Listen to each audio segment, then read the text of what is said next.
ನಮಸ್ತೆ ಸ್ನೇಹಿತರೆ, ನಾನು ದಿನೇಶ್ ಕೊಕ್ಕಡ. ಕೃಷಿ ಖುಷಿ ಚಾನಲ್ನ ಹೊಸ ವಿಡಿಯೋಗೆ ನಿಮಗೆಲ್ಲ ಸ್ವಾಗತ. ನೋಡಿ ಸ್ನೇಹಿತರೆ, ಎಷ್ಟೆಲ್ಲ ವಿಧದ ಕಳೆಗಳಿದೆ ನನ್ನ ಜಮೀನಿನಲ್ಲಿ ಅಂತ. ತುಂಬ ಜನರಿಗೆ ಈ ಕಳೆ ಅಂತ ಹೇಳುವುದೇ ಒಂದು ಅಲರ್ಜಿ. ಅದರಲ್ಲೂ ಕೂಡ ಈ ಹಳದಿ ಹೂವಿನ ಗಿಡ ಅಂತ ಒಂದಿದೆ, ಅಂದರೆ ಸಿಂಗಾಪುರ್ ಡೈಸಿ ಅಂತ ಹೇಳ್ತಾರೆ. ನೋಡಿ, ಹಳದಿ ಹೂ ಬರ್ತದೆ ಈ ರೀತಿ.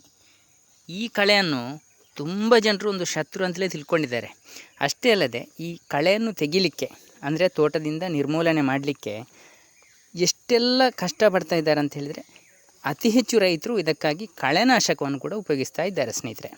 ಈ ಕಳೆನಾಶಕದಿಂದ ಎಷ್ಟೆಲ್ಲ ಸಮಸ್ಯೆ ಆಗ್ತಾ ಇದೆ ಅಂತ ಹೇಳಿದರೆ, ಮೊದಲನೇದಾಗಿ ಅವರ ಆರೋಗ್ಯ. ಯಾರು ಆ ಕಳೆನಾಶಕವನ್ನು ಉಪಯೋಗಿಸ್ತಾರೆ ಅವರ ಆರೋಗ್ಯ ಹೋಯಿತು ಅಂತಲೇ ಲೆಕ್ಕ. ಈ ಕಳೆ ಇದ್ದರೆ ಅವ್ರಿಗೆ ಎಷ್ಟು ಲಾಭ ಇದೆ ಅದು ಅವರಿಗೆ ಗೊತ್ತಿಲ್ಲ. ಆದರೆ ಕೇವಲ ಆ ಕಳೆಯನ್ನು ತೆಗಿಲಿಕ್ಕೆ ಬೇಕಾಗಿ ಅವರು ಮಾಡಿಕೊಳ್ಳುವ ಅನಾಹುತ ಉಂಟಲ್ಲ, ಅದು ಅಷ್ಟು ಇಷ್ಟಲ್ಲ ಮಾರ್ರೆ.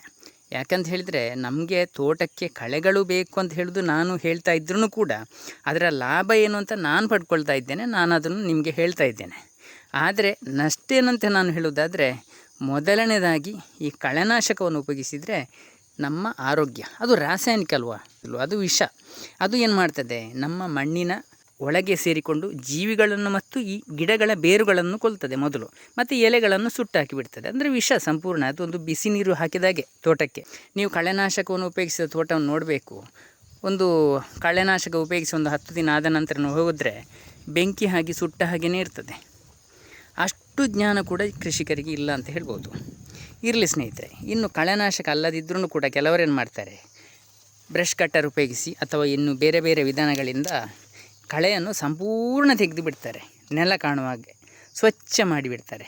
ಅದರಿಂದ ಅವರೇನು ತಿಳ್ಕೊಂಡದ್ದು, ನಮ್ಮ ತೋಟ ಕ್ಲೀನ್ ಆಯ್ತು ಅಂತ. ನಿಜವಾಗಿ ಹೇಳುವುದಾದರೆ ಸ್ನೇಹಿತರೆ, ಅವರ ತೋಟ ಮಾತ್ರ ಕ್ಲೀನ್ ಆಗೋದಲ್ಲ, ತೋಟದಲ್ಲಿ ಮಾಡಿರುವಂಥ ಪ್ರತಿಯೊಂದು ಇಳುವರಿ ಕೂಡ ಕ್ಲೀನ್ ಆಗಿರ್ತದೆ. ಉದಾಹರಣೆಗೆ ಹೇಳುವುದಾದರೆ, ನನ್ನ ಜಮೀನಿನಲ್ಲಿ ಈಗ ನೀವು ಎಲ್ಲಿ ನೋಡಿದರೂ ಕಳೆ ರೀತಿ ಕಾಣ್ಬೋದು. ಆದರೆ ಇದರಲ್ಲಿ ತುಂಬ ಮುಖ್ಯವಾದ ಬೆಳೆಗಳು ಕೂಡ ಇದೆ. ನಿಮಗೆ ಹೀಗೆ ನೋಡುವಾಗ ಎಲ್ಲ ಕಳೆಗಳ ರೀತಿ ಕಂಡ್ರೂ ಕೂಡ ಪ್ರತಿಯೊಂದರ ಹತ್ತಿರ ಹೋಗಿ ನೋಡಿದಾಗ ಅದರಲ್ಲಿ ಬೆಳೆ ಕೂಡ ಇದೆ. ಇಲ್ಲಿ ನೀವು ಉದಾಹರಣೆ ನೋಡಿ, ಇಲ್ಲಿ ಒಂದು ಎಷ್ಟು ನೋಡಿ, ಎಷ್ಟು ಖುಷಿ ಆಗ್ತದೆ ನೋಡಲಿಕ್ಕೆ. ನೋಡಿ, ಕೊಕ್ಕೋ ಅಲ್ವಾ. ಪುನಃ ಇದರ ಹತ್ತಿರ ಹೋದರೆ ನೋಡಿ, ಇಲ್ಲಿ ನುಗ್ಗೆ ಗಿಡ ಇದೆ ನೋಡಿ. ಹಾಗೆಯೇ ಮುಂದೆ ಹೋದರೆ ನೋಡಿ, ಇಲ್ಲಿ ಜಾಯಿಕಾಯಿ ಗಿಡ ನೆಟ್ಟಿದ್ದೇನೆ ನೋಡಿ. ನೋಡಿ, ಇಲ್ಲಿ ಏಲಕ್ಕಿ ಗಿಡ ಇದೆ ನೋಡಿ. ಇಲ್ಲಿ ಬಾಳೆ ಒಂದಿದೆ, ಈಗಷ್ಟೇ ಗೊನೆ ಹಾಕ್ತಾ ಇದೆ ನೋಡಿ.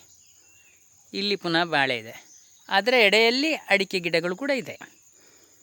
ಇಲ್ಲಿ ನಾವು ಗಮನಿಸಬೇಕಾದ್ದು ಏನಂತ ಹೇಳಿದರೆ, ಇದರಿಂದ ನಮಗೆ ನಷ್ಟವ ಲಾಭವಂತ ಅಷ್ಟೇ ಸ್ನೇಹಿತರೆ.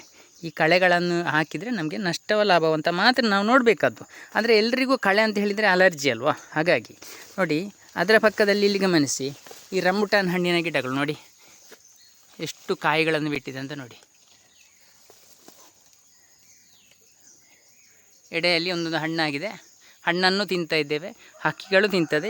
ಇಲ್ಲಿ ಜೀವಿಗಳು ಮುಖ್ಯವಾಗಿ ನಮ್ಮ ಮಣ್ಣಿನ ಒಂದು ಕೆಲಸಗಾರರು. ಈ ಕೆಲಸಗಾರರಿಗೆ ಊಟ ಬೇಕಲ್ಲ, ನಿರಂತರವಾಗಿ ಊಟ ಕೊಡಬೇಕು. ಅದಕ್ಕೆ ಸಂಬಳ ಕೊಡಲಿಕ್ಕೆ ಏನಿಲ್ಲ. ಈ ಊಟ ಅಂತ ಹೇಳಿದರೆ ಏನು ಸ್ನೇಹಿತರೆ, ಇಲ್ಲಿ ನಾವು ಗಮನಿಸಬೇಕಾದ್ದು, ಈ ಊಟ ಅಂತ ಹೇಳಿದರೆ ಈ ಜೀವಿಗಳಿಗೆ ನಮ್ಮ ಜಮೀನಿನಲ್ಲಿರುವಂಥ ಎಲೆಗಳು, ಕಸಗಡ್ಡಿಗಳು, ಒಣಗಿದ ಹೂಗಳು, ಒಣಗಿದ ಕಾಯಿಗಳು, ಬಿದ್ದದೆಲ್ಲ ಗಿಡಗಳಿಂದ ಬಿದ್ದ ತ್ಯಾಜ್ಯಗಳು, ಇದು ನಮ್ಮ ಜೀವಿಗಳಿಗೆ ಆಹಾರ. ಆದರೆ ತುಂಬ ಕೃಷಿಕರಿಗೆ ಇದು ಒಂದು ಗೊತ್ತೇ ಇಲ್ಲ. ಅವರು ತಿಳ್ಕೊಂಡದ್ದು ಹೇಗೆ ಅಂತ ಹೇಳಿದರೆ, ನಾವು ಹಾಕುವ ಸೆಗಣಿ ಗೊಬ್ಬರ ಇರ್ಬೋದು, ಕೋಳಿ ಗೊಬ್ಬರ ಇರ್ಬೋದು, ಅಥವಾ ಯಾವುದೇ ಸಾವಯವ ತ್ಯಾಜ್ಯ ಇರ್ಬೋದು, ಇದು ಗೊಬ್ಬರ ಅಂತ ಹೇಳಿದರೆ ಅಡಿಕೆ ಗಿಡಗಳು ಇದನ್ನು ತಿಂತದೆ ಅಂತ ತಿಳ್ಕೊಂಡದ್ದು. ಇಲ್ಲಿ ತಪ್ಪದ್ದು. ಅಡಿಕೆ ಗಿಡಗಳು ಯಾವುದೇ ಒಂದು ತ್ಯಾಜ್ಯವನ್ನು ನೇರವಾಗಿ ತಿನ್ನಲಿಕ್ಕೆ ಆಗುವುದಿಲ್ಲ ಸ್ನೇಹಿತರೆ.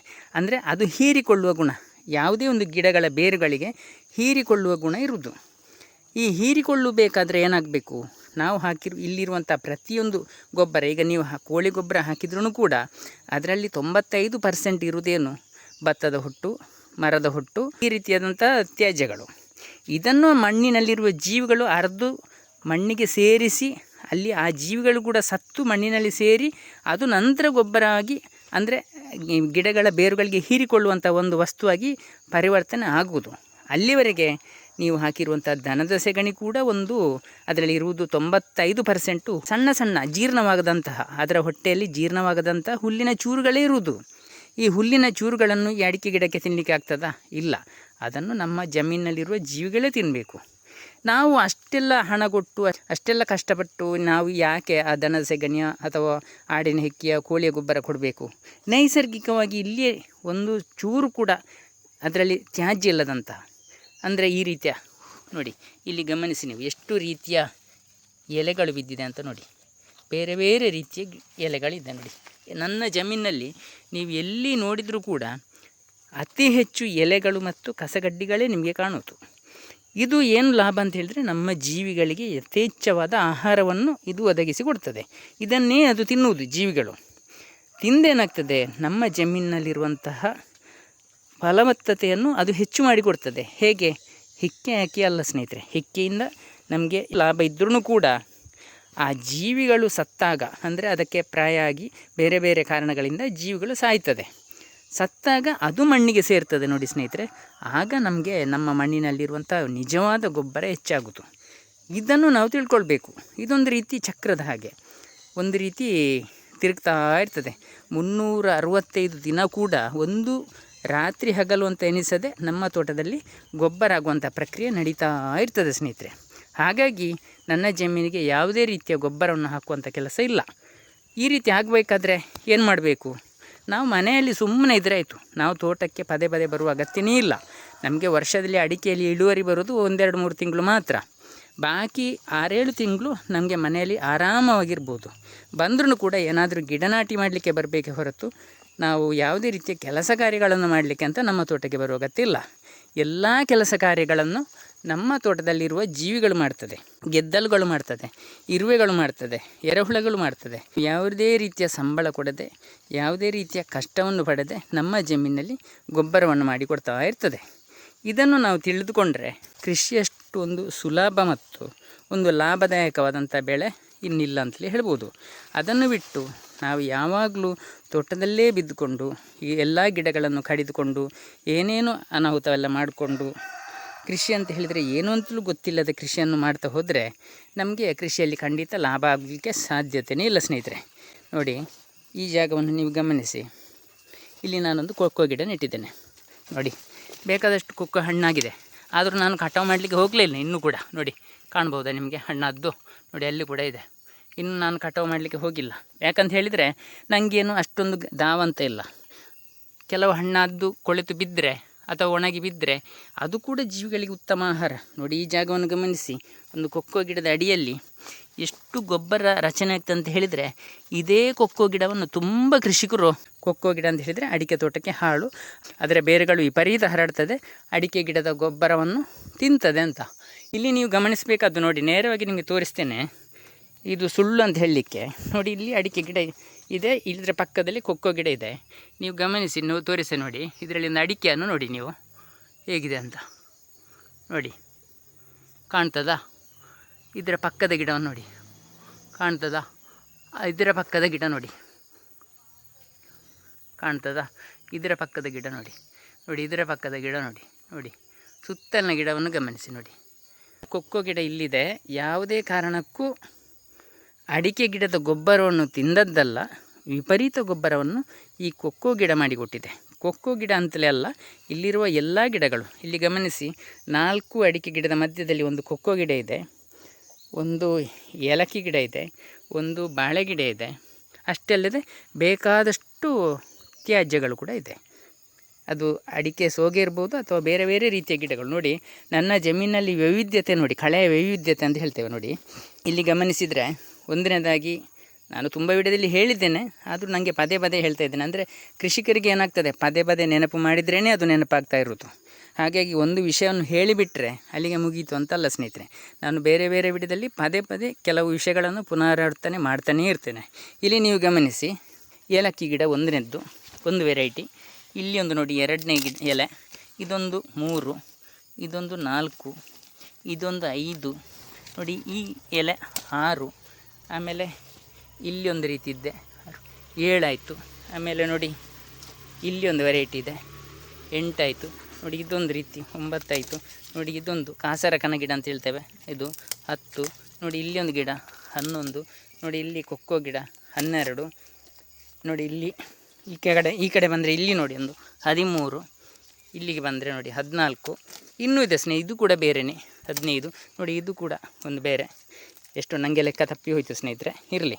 ಅಂದರೆ ಇದರ ಉದ್ದೇಶ ಏನು ಅಂತ ಹೇಳಿದರೆ, ಇಷ್ಟು ವಿಧದ ಎಲೆಗಳು ನಮ್ಮ ಜಮೀನಿಗೆ ಬಿದ್ದಾಗ ಇದು ಕೂಡ ಹಸಿ ಎಲೆ ಬೀಳಬಾರ್ದು, ಒಣಗಿದ ಬೀಳಬೇಕು. ಆಗ ನಿಜವಾದ ಗೊಬ್ಬರ ಸ್ನೇಹಿತರೆ. ಇಲ್ಲಿ ತುಂಬ ಕೃಷಿಕರು ಮಾಡ್ಕೊಳ್ತಿದ್ದಾರೆ, ಹಸಿರೆಲೆ ಗೊಬ್ಬರ ಅಂತ ಕೊಡ್ತಾ ಇದ್ದಾರೆ ತೋಟಕ್ಕೆ. ಹಸಿರೆಲೆ ಗೊಬ್ಬರ ಏನು ಮಾಡ್ತದೆ, ಕೊಳೀತದೆ ಸ್ನೇಹಿತರೆ. ಈ ಕೊಳೆದಾಗ ಏನಾಗ್ತದೆ, ಅಲ್ಲಿ ಗ್ಯಾಸ್ ಉತ್ಪತ್ತಿ ಆಗ್ತದೆ. ಗ್ಯಾಸ್ ಉತ್ಪತ್ತಿ ಆದರೆ ನಮ್ಮ ಜಮೀನಿಗೆ ಹಾನಿ ಮಾಡ್ತದೆ, ಜೀವಿಗಳಿಗೆ ಊಟ ಸಿಗುವುದಿಲ್ಲ.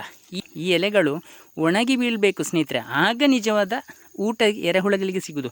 ಇದು ಕೊಳೆತು ಹೋದರೆ ಇದರಲ್ಲಿ ಎರೆಹುಳಗಳಿಗೆ ಏನು ಸಿಗ್ತದೆ ತಿನ್ನಲಿಕ್ಕೆ? ಏನು ಸಿಗುವುದಿಲ್ಲ. ಹಾಗಾಗಿ ಆದಷ್ಟು ನಾವು ಈ ಗಿಡಗಳಿದ್ದರೆ ಅದನ್ನು ನಿರಂತರವಾಗಿ ಕಡಿಬಾರ್ದು ಅಂತ ಹೇಳೋದು. ಅಂದರೆ ಹಣ್ಣಾಗಿ ಬೀಳುವವರೆಗೂ ಆ ಎಲೆಗಳು ಆದಷ್ಟು ಅಲ್ಲಿ ಇರಬೇಕು. ನಾವು ಸ್ವಲ್ಪ ದೊಡ್ಡದಾದ ಕೂಡಲೇ ಕಡಿತಾ ಬಂದರೆ ಗಿಡಗಳನ್ನು ಏನಾಗ್ತದೆ, ಹಸಿರೆಲೆ ಗೊಬ್ಬರನೇ ಬೀಳ್ತದೆ. ಹಸಿರೆಲೆ ಗೊಬ್ಬರ ನಮ್ಮ ಜೀವಿಗಳಿಗೆ ಊಟ ಅದರಿಂದ ಸಿಗುವುದಿಲ್ಲ. ಆದಷ್ಟು ನಿಮಗೆ ಎಷ್ಟು ಸಾಧ್ಯವೋ ಅಷ್ಟು ಸಮಯ ನಾವು ಆ ಗಿಡಗಳನ್ನು ಅಲ್ಲೇ ಬಿಟ್ಟರೆ ಅದು ಹಣ್ಣಾಗಿ ಬಿದ್ದ ನಂತರ ಅದು ನಮ್ಮ ಜೀವಿಗಳಿಗೆ ಆಹಾರವಾಗಿ ಸಿಗುವ ಸಾಧ್ಯತೆ ತುಂಬ ಹೆಚ್ಚಿರ್ತದೆ. ಒಂದು ರಂಬುಟಾನ್ ಹಣ್ಣಿನ ಎಷ್ಟೆಲ್ಲ ತ್ಯಾಜ್ಯಗಳು ಬಿದ್ದಿದೆ ಅಂತ ನೋಡಿ. ಅಂದರೆ ಉದುರಿದ ಹಣ್ಣುಗಳು, ನಾವು ತಿಂದಾಗ ಅದರ ಸಿಪ್ಪೆ ಎಲ್ಲ ರೀತಿದ್ದು ನೋಡಿ, ಎಲ್ಲ ಇದು ವೆರೈಟಿ ಜೀವಿಗಳಿಗೆ ಆಹಾರ.